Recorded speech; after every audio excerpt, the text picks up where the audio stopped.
Hey everyone, this is Muskan Chawda and you are watching commerce talkie. So इस video में हम discuss करेंगे bank reconciliation statement and trust me that after watching this video you will consider it as simple as ABC. So let's start.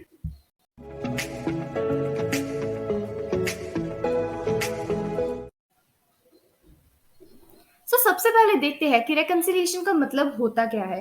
So reconciliation एक process है जिसमें आप दो sets of records को कंपेयर करते हो, ये चेक करने के लिए कि फिगर्स करेक्ट है या नहीं और क्या ये मैच कर रही है या नहीं। ये है रेकन्सिलिएशन। जैसे मैं आपको इसके लिए एक एग्जांपल देती हूँ। I know it is not much a good example, but आपको इससे समझ आ जाएगा। सपोज कि आप अकाउंटेंसी का एक सम कर रहे हो बुक में से, लेकिन उसका सोल्यूशन आपको प्रोवाइडेड नहीं है, तो आप क्या कर पहले आप उसे खुद ट्राई करते हो और फिर आप नेट में उसका सोल्यूशन सर्च करते हो और फिर आप उसकी देखते हो कि क्या मैंने ये वैल्यूज सही लिखी हैं, क्या ये इसका आंसर मेरा सही आ रहा है। तो इसे भी हम रिकंसिलिएशन कह सकते हैं। मीन्स अच्छी एग्जांपल नहीं है, बट हमारे समझने के लिए ये सही है। बट हम इस चैप्टर में क्या रिकंसाइल कर रहे हैं? सो इस चैप्टर में हम दो बुक्स को रिकंसाइल करेंगे। First is cash book and the other is passbook. आप सबको कैश बुक के बारे में तो पता ही होगा। कैश बुक एक सब्सिडियरी बुक है जिसमें कैश कॉलम प्रिपेयर किया जाता है और बैंक कॉलम प्रिपेयर किया जाता है जिसमें आप कैश ट्रांजेक्शन रिकॉर्ड करते हो एंड बैंक ट्रांजेक्शन भी रिकॉर्ड करते हो। और पासबुक, पासबुक में आप में से कईयों को पता होगा। पासबुक जैसे हमारा जो अकाउंट है, समझो हम किसी बैंक में जाकर अपना अकाउंट खोलते हैं, तो हमारे जो हमने जो ट्रांजैक्शंस की होती है उस बैंक के साथ, उसकी एक कॉपी प्रोवाइड करता है बैंक, जिसे पासबुक कहते हैं। इस चैप्टर में हम इन दो बुक्स को रिकंसाइल करेंगे। अब मैं आपको दो ट्रांजैक्शंस दूंगी जिसके लिए आपको जर्नल एंट्रीज पास करनी होगी। सो फर्स्ट ट्रांजैक्शन है when money is deposited into bank. एक तो हमने फर्म के पॉइंट ऑफ व्यू से जर्नल एंट्री पास करनी है और एक हमने बैंक के पॉइंट ऑफ व्यू से जर्नल एंट्री पास करनी है। अब आपको सबसे पहले दो चीजें माइंड में रखनी है। फर्स्ट कि बैंक एक पर्सनल अकाउंट है और रियल अकाउंट नहीं है। सो इसके लिए पर्सनल अकाउंट का जो रूल है वो इस पे लगेगा बैंक अकाउंट पे, that is debit the receiver and credit the giver. इसे as a real account treat मत करना। And then second is bank के लिए जर्नल ट्रांजेक्शन जब हम रिकॉर्ड करेंगे तब हम बैंक को भी एज अ बिजनेस ही मानेंगे। जैसे हम फर्म को एज अ बिजनेस मानते हैं वैसे ही बैंक को भी बिजनेस ही मानेंगे। बैंकिंग भी एक बिजनेस है। बैंक क्या है? बैंक एक फाइनेंशियल इंस्टीट्यूशन है जो लोगों से डिपॉजिट लेता है और लोन प्रोवाइड करता है। अब इसमें बैंक प्रॉफिट कहाँ से अर्न कर रहा है? Because earning profit is the main characteristic of a business activity. So इसमें क्या बैंक करता है? बैंक डिपॉजिट पे इंटरेस्ट जो प्रोवाइड करता है वो कम देता है as compare to the interest provided on loan. और इस जो डिफरेंस होता है interest provided on loan and interest provided on deposits, ये डिफरेंस उसके लिए एक प्रॉफिट बन जाता है, उसकी इनकम बन जाता है। मीन्स कहने का मतलब ये है कि बैंक भी एक बिजनेस है और हमने उसको एक एज अ बिजनेस सोच के ही उसके लिए जर्नल एंट्रीज पास करनी है। अब देखते हैं कि क्या हम जर्नल एंट्री पास करेंगे फर्म के पॉइंट ऑफ व्यू से जब मनी हम बैंक में डिपॉजिट करवाते हैं। अब इसमें रिसीवर कौन है? इसमें बैंक अकाउंट हमारा रिसीवर है। सो इसलिए हम बैंक को डेबिट कर देंगे और हमारे बिजनेस से क्या जा रहा है? हमारे बिजनेस से कैश जा रहा है, तो हम कैश को क्रेडिट कर देंगे। So according to the rules, debit the receiver and credit what goes out, ये दो रूल्स को यूज करके हमारी जर्नल एंट्री क्या हो जाएगी? हमारी जर्नल एंट्री हो जाएगी ये। नेक्स्ट है हमारा बैंक के पॉइंट ऑफ व्यू से क्या जर्नल एंट्री होगी। अब जब हम मनी डिपॉजिट करवाते हैं बैंक में, तो बैंक के पास क्या आ रहा है? बैंक के पास तो कैश आ रहा है। सो डेबिट वर्ड कम्स इन, बैंक के अकॉर्डिंग बैंक के पास तो कैश आ रहा है, तो बैंक क्या करेगा? कैश अकाउंट को डेबिट कर देगा। और वो क्रेडिट किसे करेगा? Who is the giver in this case? Firm is the giver of the cash in this case. तो फर्म को वो क्रेडिट कर देगा। सो इसके लिए वो जर्नल एंट्री क्या पास करेगा? इसके लिए जर्नल एंट्री क्या होगी? Cash account debited to firm account. Next हमारे पास ट्रांजेक्शन है when money is withdrawn from bank. अब फर्म के पॉइंट ऑफ व्यू से क्या होगी? जब हम मनी विदड्रॉ करेंगे तो हमारा क्या, हमारे पास कैश आएगा, फर्म के पास कैश आएगा, तो कैश अकाउंट डेबिट हो जाएगा because debit word comes in. And credit क्या होगा? क्रेडिट होगा giver. Bank account, bank is the giver of the cash, so हम क्या करेंगे? हमारी जर्नल एंट्री क्या हो जाएगी? Cash account debited to bank account. अब हम देखते हैं बैंक के पॉइंट ऑफ व्यू से।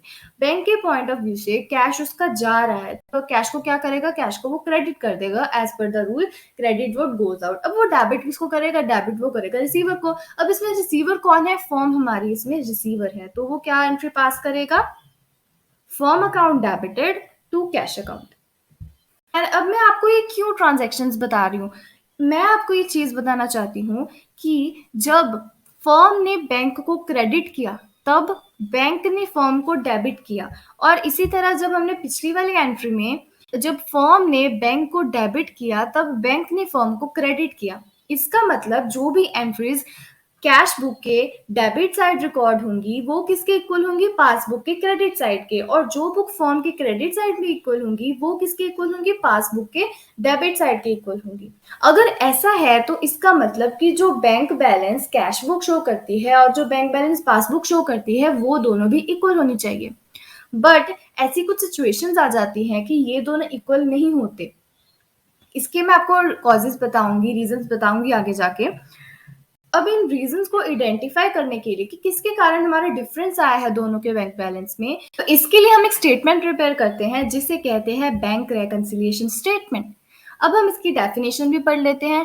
Bank reconciliation statement is a statement prepared mainly to reconcile the difference between the bank balance shown by the cash book and the bank passbook. तो ये है bank reconciliation statement और इस chapter में हमने यही सीखना है कि इस स्टेटमेंट को कैसे प्रिपेयर करते हैं ताकि हम रीजन आइडेंटिफाई कर सके जिसके कारण हमारे बैंक बैलेंस में डिफरेंस आ रहा है।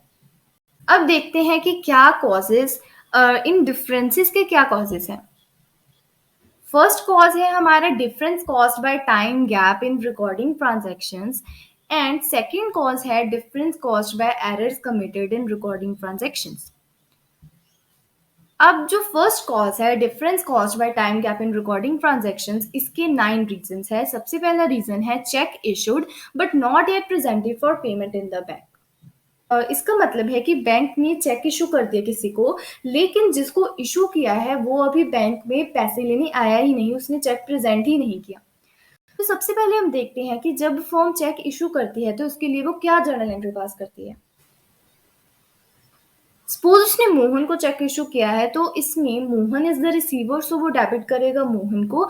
और and who is the giver, इसमें बैंक गिवर है तो बैंक क्रेडिट हो जाएगा, तो हमारी ट्रांजैक्शन हो जाएगी Mohan debited to bank account. But हमने तो चेक इशू कर दिया, हमने तो अपना बैंक बैलेंस कम कर दिया, बट बैंक तब तक क्यों हमारा बैंक बैलेंस कम करेगा? जब तक पैसे लेने आया ही नहीं कोई, तब तक वो क्यों बैंक बैलेंस हमारा कम करेगा? तो इस केस में क्या होगा, इस केस में जो कैश बुक का बैंक बैलेंस होगा वो कम होगा और पासबुक का बैंक बैलेंस ज्यादा होगा। अब वैसे मैं आपको बताऊं तो जर्नल ट्रांजैक्शंस की तरफ ध्यान देना को मतलब उसमें कोई जरूरत नहीं है, बट ज्यादा क्लैरिटी के लिए हम जर्नल ट्रांजैक्शंस देख रहे हैं। बट वैसे उसकी ऐसे नेसेसिटी नहीं है उसको समझने की। But if we want more clarity then we should study journal transactions. अब इसमें इम्पोर्टेंट क्या है? इसमें इम्पोर्टेंट है ये जो बैलेंस, जो रीजंस के अकॉर्डिंग किस में बैंक बैलेंस ज़्यादा होगा और किस में बैंक बैलेंस कम होगा, ये चीज़ इम्पोर्टेंट है। हमें ये समझ आ गया तो मीन्स हम जो स्टेटमेंट आगे प्रिपेयर करनी है, हमने न्यूमेरिकल्स करने हैं वो बहुत ही ज़्यादा ईजीली हो जाएंगे। बस इसमें समझने वाली बात ही नहीं है, तो इसलिए इसे प्लीज़ ध्यान से समझना, ये चीज़ समझने वाली है सबसे ज़्यादा।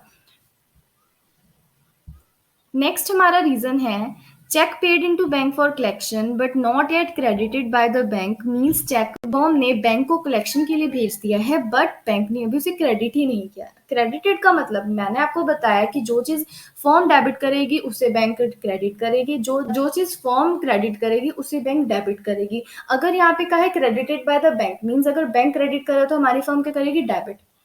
मीन्स इसका मतलब क्या है कि उसने हमारा बैलेंस अभी बढ़ाया नहीं है। हमने चेक भेज दिया है बट उसने तो अभी बैलेंस हमारा नहीं बढ़ाया बिकॉज अभी उसने कलेक्ट ही नहीं किया, या फिर मीन्स उसने अभी हमारे बैंक में पैसे नहीं डाले। तो पहले हम इसके जर्नल ट्रांजैक्शन देख लेते हैं कि चेक पेड फॉर कलेक्शन की क्या एंट्री होगी फर्म के अकॉर्डिंग। फर्म, इसमें जो हमारा बैंक है वो रिसीवर है तो इसके बैंक डेबिट हो जाएगा और गिवर कौन है? पर्सनल अकाउंट, मीन्स जिसने दिया है हम उसका पर्सनल अकाउंट क्रेडिट कर देंगे। तो ये हमारी हो जाएगी जर्नल ट्रांजैक्शन। मीन्स हमारा बैंक बैलेंस हम बढ़ा रहे हैं बट जब तक हमारा बैंक ही उसे क्रेडिट नहीं करेगा तब तक हमारा बैंक बैलेंस पासबुक में तो कम शो होगा। तो इसलिए इस केस में क्या हो जाएगा, हमारा कैश बुक का बैलेंस ज्यादा हो जाएगा और पासबुक का बैलेंस कम हो जाएगा। तो इससे क्या होगा, हमारे कैश बुक और पासबुक के बैंक बैलेंस में डिफरेंस आ जाएगा। ये हो गया हमारा सेकंड रीजन। अब देखते हैं थर्ड रीजन। थर्ड रीजन है cheque paid into bank for collection but dishonoured by the bank. अब इसकी जर्नल एंट्री तो सेम ही होगी कि हमने चेक बैंक को कलेक्शन के लिए भेज दिया बट डिसऑनर हो गया। तो अब इस केस में क्या होगा, इस केस में हमने तो अपना बैंक अकाउंट डेबिट कर दिया कि हमारा तो बैंक बैलेंस बढ़ गया। लेकिन जो बैंक है उसने तो हमारा अकाउंट क्रेडिट नहीं किया, बिकॉज़ हमारा चेक ही डिसऑनर हो गया। तो मीन्स हमारा क्या हुआ, तो मीन्स जो बैंक बैलेंस कैश बुक ने शो किया वो ज़्यादा होगा और जो बैंक बैलेंस पासबुक ने शो किया है वो कम होगा। और फिर इससे क्या होगा, हमारा जो है कैश बुक और पासबुक का बैलेंस इक्वल नहीं होगा। नेक्स्ट रीज़न है हमारा interest allowed by the bank. Means suppose हमने डिपॉजिट की हैं बैंक में, तो उसमें जो इंटरेस्ट अलाउ किया जाता है बैंक के थ्रू, सबसे पहले देखते हैं कि इसकी जर्नल एंट्री क्या होगी। जब बैंक इंटरेस्ट अलाउ करता है तो फर्म क्या जर्नल एंट्री पास करती है, bank account debited to interest receive account because bank is the receiver, bank हमारे बैंक में ही जा रहे हैं तो bank is the receiver, and to interest receive account because interest is our income.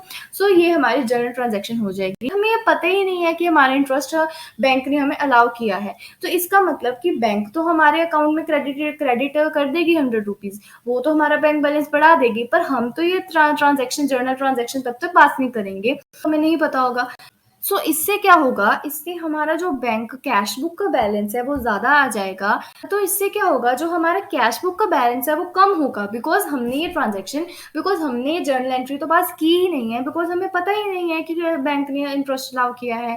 लेकिन पासबुक में हमारा बैलेंस ज़्यादा होगा बिकॉज उन्होंने तो हमारे अकाउंट में क्रेडिट कर दिया है। सो इसके कारण हमारा बैंक बैलेंस में डिफरेंस आ जाएगा। इसका नेक्स्ट रीजन है interest charge by the bank on overdraft. पहले क्या हो रहा था, पहले बैंक अलाउ कर रहा था, बैंक हमारे अकाउंट में क्रेडिट कर रहा था, बट अब क्या हो रहा है, इंटरेस्ट चार्ज कर रहा है, मीन्स हमारा बैंक बैलेंस कम हो रहा है। तो पहले देखते हैं कि जब बैंक चार्ज करती है इंटरेस्ट तो फर्म क्या जर्नल एंट्री पास करती है। फर्म जर्नल एंट्री पास करती है interest account debited because it is our expense to bank account because bank ने चार्ज किया है तो हम बैंक को क्रेडिट कर देंगे। बट हमें इसके बारे नॉलेज नहीं है कि बैंक ने इंटरेस्ट चार्ज किया है, तो तब तक हम ये जर्नल एंट्री पास नहीं करेंगे। इसका मतलब हमारा बैंक बैलेंस ज़्यादा होगा, लेकिन बैंक ने तो हमारे अकाउंट में से पैसे काट लिए, तो हमारा जो बैंक बैलेंस पासबुक में होगा वो कम होगा। सो कैश बुक का जो बैंक बैलेंस है वो ज़्यादा होगा, पासबुक का बैंक बैलेंस कम होगा। Sixth reason is bank charges and commission charge by the bank. ये भी सेम उसी तरह का केस होगा, इसमें इंटरेस्ट चार्ज किए हैं, यहाँ पे बैंक चार्जेस चार्ज किए हैं। तो इसमें जर्नल एंट्री क्या हो जाएगी, bank charges account debited to bank account because bank charges are expense, and bank ने चार्ज किया तो बैंक क्रेडिट हो गया। बट हमें इसके बारे में पता नहीं है और हम अपना बैलेंस तब तक कम नहीं करेंगे, लेकिन पासबुक में बैंक तो हमारा बैलेंस कम कर देगा। तो इसके लिए क्या डिफरेंस आ जाएगा, हमारे कैश बुक में बैलेंस ज़्यादा होगा और पासबुक में हमारा बैलेंस कम होगा। Next is direct deposit by the customers into the bank. Means जो कस्टमर है वो हमारा डायरेक्ट डिपॉजिट कर रहा है बैंक में, हमें इसके बारे में नॉलेज नहीं है, उसने सीधा ही जाके बैंक में डिपॉजिट करवा दिए। पहले देखते हैं कि इसकी जब कस्टमर डिपॉजिट करवाता है बैंक में पैसे तो फिर इसकी जर्नल ट्रांजेक्शन क्या होती है। इसकी जनरल ट्रांजेक्शन होती है bank account debited because bank is the receiver, and to customer account because customer is the giver, means जिसने भी आके डिपॉजिट करवाया है उसको हम क्रेडिट कर देंगे because he is the giver. But हमने ये जर्नल एंट्री पास नहीं की बिकॉज हमें तो पता ही नहीं है कि उसने ऐसे डायरेक्ट डिपॉजिट कर दिया है। तो इससे क्या होगा, जो हमारा कैश बुक का बैलेंस है वो कम होगा लेकिन पासबुक का बैलेंस ज्यादा होगा। Eighth is interest and dividend collected by the bank. Means जो बैंक है वो इंटरेस्ट और डिविडेंड अपने बिहाफ पर कलेक्ट कर रही है फर्म के लिए, बट हमें इसके बारे में पता नहीं है कि कितना है, मतलब उसने कलेक्ट कर लिया है, हमें इसके बारे में नहीं पता। अब इसकी जर्नल ट्रांजेक्शन क्या होती है अगर उसे पता होता फर्म को, तो इसकी ट्रांजेक्शन होती है bank account debited to interest account because bank is the receiver, bank हमारे वो बैंक में ही डाल देगा ना सीधा, और to interest account because it is our income, so interest account हमारा क्रेडिट हो जाएगा। बट हमने ये ट्रांजेक्शन पास नहीं की because we didn't know about this transaction. जब तक हम ये ट्रांजेक्शन पास नहीं करेंगे तब तक हमारा बैंक बैलेंस बढ़ेगा नहीं, लेकिन पासबुक का बैलेंस तो बढ़ जाएगा। तो इसलिए हमारा क्या होगा, कैश बुक का बैलेंस कम होगा और पासबुक का बैलेंस ज्यादा होगा। मीन्स उसने पेमेंट कर दी है और हमें इसके बारे में पता नहीं है। तो अगर वो उसे पता होता तो क्या फर्म ट्रांज़ैक्शन पास करती? फर्म जर्नल एंट्री पास करती, कस्टमर अकाउंट डेबिटेड बिकॉज़ इसमें कस्टमर रिसीवर है to bank account because bank is the giver. So वो जर्नल ट्रांज़ैक्शन पास करती और हमारा बैंक बैलेंस कम हो जाता अगर हम ये जर्नल ट्रांज़ैक्शन पास कर देते। बट हमें इसके बारे में नॉलेज नहीं थी तो हमारा तो बैंक बैलेंस ज़्यादा हो गया, लेकिन जो हमारे पासबुक का बैलेंस है वो तो कम हो गया। तो इसलिए क्या डिफरेंस होगा? कैश बुक का बैलेंस ज़्यादा होगा और पासबुक का बैलेंस कम होगा। अब मैं आपको फिर वो चीज़ रिपीट करना चाहती हूँ कि ये जो 2 टेबल्स हमने बनाए हैं, ये वाला टेबल और ये वाला टेबल, ये समझना बहुत ज़्यादा ज़रूरी है बिकॉज़ इसके बेस पे ही हमने क्वेश्चन्स करने हैं। और अगर ये समझ आ गया तो मीन्स हमें सारा कुछ समझ आ गया और अगर ये नहीं समझ आया तो मीन्स हमें कुछ नहीं समझ आया। बस आप इसे अच्छी तरह से कर लोगे तो आपको सब कुछ आ जाएगा। अब next is difference caused by errors committed in recording transactions. इसके दो रीजंस हो सकते हैं कि errors committed in recording transactions by the firm means firm ने ऐसे कोई गलती कर दी जैसे कि उसने चेक इशू कर दिया बट उसने रिकॉर्ड नहीं किया, उसने चेक डिपॉजिट कर दिया बैंक में बट रिकॉर्ड नहीं किया या फिर कोई बैलेंसिंग वगैरह में गलती कर दी।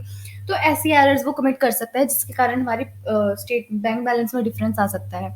और फिर अगला है कि errors committed in recording transactions bye the bank ने कोई गलती कर दी ट्रांजैक्शंस रिकॉर्ड करने में, तो इसके कारण भी हमारा डिफरेंस आ सकता है पासबुक और कैश बुक के बैंक बैलेंस में। अब देखते हैं इसकी इम्पोर्टेंस। सबसे पहले इम्पोर्टेंस है लोकेट द एरर्स और omissions. Bank reconciliation statement prepare करने से हमें एरर्स या फिर ओमिशंस के बारे में पता लगता है जो कि या तो फर्म कर सकती है या तो बैंक के थ्रू हुआ हो। तो इससे हमें पता लग सकता है। फिर है assurance of the correctness of the bank balance shown by cash book. Bank reconciliation statement prepare करने से हमें एश्योर कर सकती है कि जो बैंक बैलेंस कैश बुक ने शो किया है क्या वो सही है या नहीं। फॉर एग्जाम्पल इफ समझो कैश बुक का हमारा बैलेंस आया हो 50,000 और पासबुक का आया हुआ हो 45,000 और हमें रेकनसाइल करने से पता लगे कि 5,000 के चेक्स डिसऑनर हो गए हैं। तो फिर इससे क्या होगा, इससे हमें पता चल जाएगा एक तो कि हमारे बैंक बैलेंस 45,000 है और फिर हम उसी के अकॉर्डिंग अपने ट्रांजेक्शन करेंगे।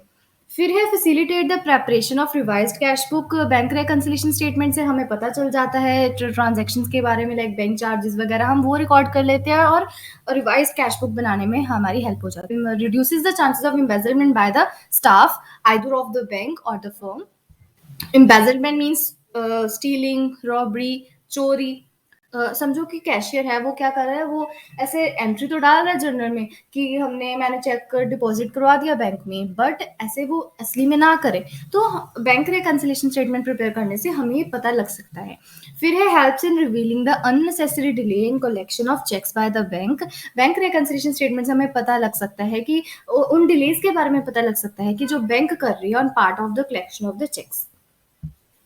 तो आज हमने क्या किया? आज हमने समझा कि बैंक रिकंसिलिएशन स्टेटमेंट होता क्या है। फिर हमने ये भी समझा कि जो चीज़ फर्म डेबिट करती है उसे बैंक क्रेडिट करती है और जो चीज़ फर्म क्रेडिट करती है उसे बैंक डेबिट करती है। And this is the most important thing. फिर इसके बाद हमने समझे रीजंस और जिसमें हमने 2 टेबल्स प्रिपेयर किए जिसमें हमने बताया कि रीजंस के अकॉर्डिंग कैश बुक में बैंक बैलेंस ज़्यादा होगा या फिर पासबुक में बैंक बैलेंस ज़्यादा होगा, मतलब किस में कम ज़्यादा होगा। मीन्स हमने जो टेबल बनाया था एंड वो सबसे इम्पॉर्टेंट है जो कि जिससे हमें बैंक रिकंसिलिएशन स्टेटमेंट प्रिपेयर करने में बहुत ज़्यादा हेल्प मिलेगी। अगर वो समझ आ गया तो सब कुछ समझ आ गया। और हमने फिर उसकी इम्पोर्टेंस भी देखी। And thank you so much. अगले वीडियो में हम करेंगे कि इसे कैसे प्रिपेयर करते हैं। So stay tune and don't forget to subscribe Kumar स्टाकी and do share it with your friends. Thank you so much.